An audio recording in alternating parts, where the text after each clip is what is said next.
तो दोस्तों, क्या आपको पता है कि फ्रांस में एक सुअर ने ऐसा जुल्म कर दिया जिसके कारण उसको कटघरे में खड़ा किया गया था, जिसकी वजह से जज साहब ने उसे दोषी ठहराया और उसे फांसी की सजा सुना दी। सोचने वाली तो बात यह है कि उन्होंने ऐसा कौन सा जुल्म कर दिया था जिसके कारण उसे फांसी की सजा सुना दी गई थी। रुको पूरी बात सुनिएगा तो हंस के पागल हो जाइएगा। वैसे तभी बात करूँ तो फ्रांस वाले ने सुअर का सुअर भर दिया। मैं तो इंसान को बहुत बार फांसी देते हुए सुना है, मगर सुअर को फांसी देते हुए पहली बार सुन रहा हूँ। तो क्या आपको पता है कि 1 अगस्त 1978 को बैंक ऑफ बंगलादेश से एक चोर ने $1,62,000 लेके फरार हो गए और उस चोर का नाम आइजैक डेविस था, जिसको सजा मिलनी चाहिए थी। उसे मिली नहीं। वहाँ पे काम करे कारपेंटर पुलिस के हक पे चढ़ गए और उसे सजा दे दी गई। हैरान करने वाली बात तो ये है, और लूटे गए पैसे 1 हफ्ते के बाद चोर उसी बैंक में जमा करवाने लगे। इतना क्रिएटिव चोर मैं तो पहली बार देखा हूँ। कहाँ से लूटो वहीं जमा करवाओ। क्या आपको पता है कि उसका नतीजा क्या निकला? जिस बंदे बेचारे को सजा मिल रहा था उसका क्या हुआ? तो दोस्तों, आज का वीडियो बड़ा ही इंटरेस्टिंग होने वाला है। तो आज इस धमाकेदार वीडियो में सबका स्वागत है। आज के वीडियो को थोड़ा भी स्किप मत कीजिएगा, नहीं बहुत सारी चीजें छूट जाएगी। और आज इस एपिसोड का नाम है वाह क्या बात है। तो दोस्तों, मेरा नाम Awadhesh, you are watching interesting TV. तो बिना बकचोदी के टाइम न गवाते हुए चल गुरु हो जा शुरू। दोस्तों, मैं कहूँ आपसे कि आप अपने दोनों हाथ ऊपर कर लीजिए। तो आप कितने देर तक अपने हाथ ऊपर कर लेंगे? मुश्किल से 1 घंटे 2 घंटे। और मुझे बचपन में तो स्कूल में हाथ तो खड़ा करवाना ही करता था और साथ में पिछवाड़े पे डंडे भी लगते थे। डंडे खाना मजबूर था, हाथ उठाना मंजूर नहीं था। क्या आप साधु अमर भक्ति को जानते हैं? ये 1970 तक कोई बाबा वो नहीं था और 1970 के बाद उन्होंने बन गए बाबा। उसी के 3 साल बाद यानी 1973 में उन्होंने अपने आप में निर्णय किया कि मुझे मोह माया से परे होकर अपने भक्ति को बेहतर बनाने के लिए, भगवान शिव को अच्छे ढंग से मानने के लिए उन्होंने अपने दाएं हाथ खड़ा किया। तो अभी तक खड़ा किया हुआ है और उन्होंने अभी तक हाथ नीचे नहीं किया है। उसका कहने का मतलब है जिसके कारण उसके मोह माया उससे दूर रहती है, भगवान शिव से अच्छे ढंग से जुड़े रहते हैं। मुझे कंफर्म पता ये नहीं है कि वो अभी जिंदा है या मरा हुआ। अगर वो अभी जिंदा है तो वो अभी भी हाथ खड़ा किया हुआ है। तो अभी उसके हाथ खड़ा किए हुए लगभग 44 साल हो गए हैं। आप उसके हाथ का हाल बिल्कुल देख रहे होंगे। पूरा हाथ सिकुड़ गया है और पतला नजर आ रहा है, तो एक लकड़ी का टुकड़ा हो। ज्ञान की बातें तो चल ही रही थी, चलो अब कुछ बकचोदी कर लेते हैं। अब हम बात करने वाले हैं छींकने की। सभी कंट्री की, सभी भाषा की अलग अलग छींकने की आवाज़। तो दोस्तों, मैं एक्सप्लेन करने वाला हूँ अदर कंट्री का छींकने की आवाज़।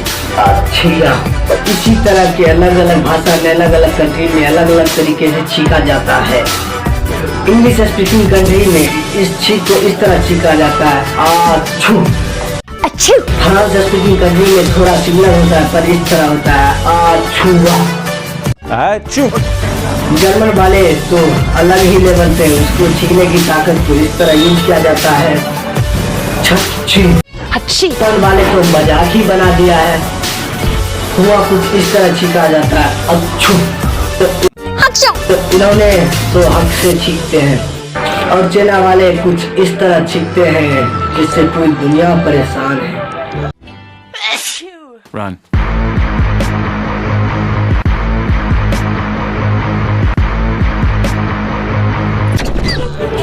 दोस्तों, एंगल एक ऐसा प्रजाति है जो लुप्त होने की कगार पर है। इसको देखते हुए रशिया के कुछ रिसर्चर ने उस पर एक मोबाइल ट्रैकिंग डिवाइस लगाया जिससे पता लगाया जा सके वो कहाँ जाते हैं, क्या करते हैं, क्या व्यवहार करते हैं, क्या खाते हैं। जिसकी वजह से कुछ एंगल के पीछे में उन्होंने कुछ एंगल के पीछे उन्होंने मोबाइल ट्रैकिंग डिवाइस लगाया। उन मोबाइल ट्रैकिंग डिवाइस में सिम लगा दी, फिट कर दी और उड़ा डाला। और वो मोबाइल ट्रैकिंग डिवाइस सिर्फ दिन में 4 मैसेज देता था। वो क्या करता है, वो कहाँ जाता है और उसका बिहेवियर क्या है। तो यही उन रिसर्चर को बहुत महंगा पड़ा। रिसर्चर को ये नहीं पता था, शायद उसके दिमाग से निकल गया था, वह ये था कि एंगल ने रशिया के बॉर्डर क्रॉस कर गए थे। उसे ये नहीं पता था कि बॉर्डर भी क्रॉस कर सकते। कुछ एंगल पाकिस्तान चले गए, कुछ एंगल इराक चले, कुछ कुछ एंगल्स अलग अलग देश चले गए।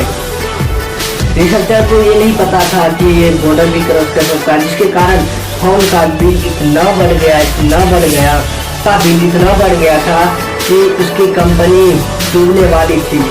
उसको सभी पैसे उसकी कंपनी की सारी पैसे खर्च हो गई थी, जिससे उन्होंने सरकार से मदद मांगी और उस बिल को पूरा किया गया। जैसे ही ये बात वायरल हुई तो ये बात उन सिम की कंपनी को भी पता चला, जिसकी वजह से सिम की कंपनी ने उसको फ्री में सिम प्रोवाइड की और फ्री वाले पैक के साथ उसे पहुंचा दिया गया। पर आज तक पक्का मालूम नहीं चला कि एंगल की प्रजाति क्यों विलुप्त होती जा रही है। एक रिसर्चर के अनुसार अभी तक पूरी दुनिया में 50,000 से 75,000 ही एंगल बच गए हैं। दोस्तों, क्या आपको पता है कि एक बंदे ने 1758 में एक बैंक लूट लिया था, जिसका नाम बैंक ऑफ रोडेशिया था। क्या आपको पता है कि लूटी गई रकम कितना था? लूटी गई रकम $1,62,810 थे। उस महान पुरुष का नाम था आइजैक डेविस, जिन्होंने बैंक लूटा था। और चल पड़ी पुलिस की इन्वेस्टिगेशन में पता चला कि यहाँ तो कोई लॉक नहीं टूटा था, कोई चीज डैमेज नहीं हुआ। तो उन्होंने वहाँ पे काम कर रहे कारपेंटर को हफ्ते चढ़ा लिए, क्योंकि वह उसी तिजोरी पे काम कर रहा था, उसी लॉक पे काम कर रहा था। और चोर की होशियारी देखो, लूटी गई पैसे धीरे धीरे उसी बैंक में जमा करवाने लगे। जब बैंक वालों को इस पे शक हुआ तो उन्होंने इसकी सूचना अथॉरिटी को दे दी। अथॉरिटी ने जब आइजैक से पूछा कि तुम इतने पैसे कहाँ से ला रहे हो, क्या प्रॉपर्टी है, क्या बिजनेस है, तो उस पे उसकी बात मैच नहीं किया। तब उस पे एक केस चलाया गया, तब उसके बाद पता चल गया कि साला लुटेरा यही है। और बेचारा लियोन जो 1 साल से जेल में सड़ रहा था।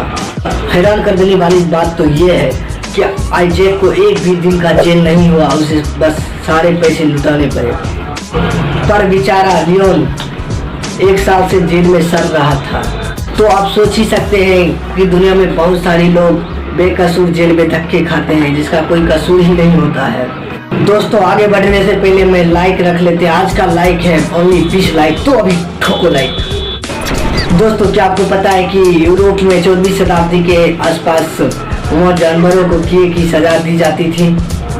उन समय ज़्यादा केसेस घरेलू जानवर पर आते थे, जैसे सुअर, भेड़ और घरेलू जानवर बकरी, कुत्ता, इसी तरह के जानवरों पे केसेस। और इनमें से सबसे ज़्यादा केसेस सुअर पे आते थे, क्योंकि वह ज़्यादा ही जुल्म करता था। जैसे कि 1386 में घर के बाहर एक बच्चा खेल रहा था, तभी एक सुअर ने उसे पकड़ लिया और कत्ल कर दिया, जिसके बाद उसे गड़गड़े में खड़ा किया गया, जिसके वजह से जज साहब ने उसे फांसी की सजा सुना दी गई। उसको लटका दिया। पर बात यहाँ पे खत्म नहीं होता। कुछ सुअरों को जेल में भी रखा जाता था, जिसका हिसाब रखा जाता था तो उन्होंने कितना दिन जेल में रहा, कितना खाया, कितना उस पर खर्चा हुआ। एक सुअर ने जेल में 140 दिन रहा और उस पर हिसाब लगाया कि उन्होंने तो उन्होंने कितना खाया, कितना खर्चा किया। तो दोस्तों, बस इतना ही रहा नॉलेज की बात। तो दोस्तों, अभी हमारे चैनल को सब्सक्राइब करें, लाइक करें। तो दोस्तों आज की बकचोदी यहीं पे समाप्त करने वाला हूँ। तो मिलते अगले वीडियो में। बाय।